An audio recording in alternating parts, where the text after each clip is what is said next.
Waste Management मी 7व्या Project. वर्गात शिकते. माझ्या शाळेचे नाव दिग्बोजे प्राथमिक शाळा बेलगाव घाट आहे. आम्ही बनवलेल्या मॉडेलचे नाव आहे कचऱ्यापासून इंधन व विद्युत निर्मिती प्रकल्प. यामध्ये गावातील सर्व काही सुका कचरा एका कचराकुंडीत जमा केला जातो. जमा केलेला कचरा भूमिगत पाईपद्वारे एका डायजेस्टिव्ह मशीन चेंबरमध्ये जाते व नंतरच त्याला ठराविक प्रमाणात टाकून ते पाणी सोडून त्याला ओला करण्यात येते. नंतर त्याला मिक्स करण्यात येते. काही दिवस त्याला कुजवण्यासाठी ठेवला जातो. कुजवण्याच्या प्रक्रियेतून मोठ्या प्रमाणात मिथेन वायू व इतर वायू तयार होतात. ही सर्व वायू एका पाईपद्वारे गॅस चेंबरमध्ये जमा होतात.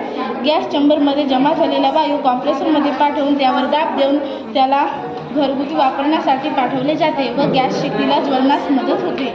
गॅस चेंबरमधील जे काही उरलेले वायू असतात विशिष्ट पद्धतीने बनलेल्या एका पाईपद्वारे गॅस इंजिनमध्ये जाते व त्या वायूची यांत्रिक ऊर्जेत रूपांतर होते. ही ऊर्जा इथे जोडलेल्या डायनामोमध्ये जाते व त्या ऊर्जेची विद्युत ऊर्जेत रूपांतर होते. ही ऊर्जा आपण इलेक्ट्रिक डिपीमध्ये साठवून ठेवतो. इथे साठवलेली ऊर्जा आपण घरगुती वापरण्यासाठी तसेच गाव शहरी रस्त्यावरील बल्ब दिवे यांसाठी आपण याचा वापर करू शकतो. लाईट नाही लागली ना? नाही.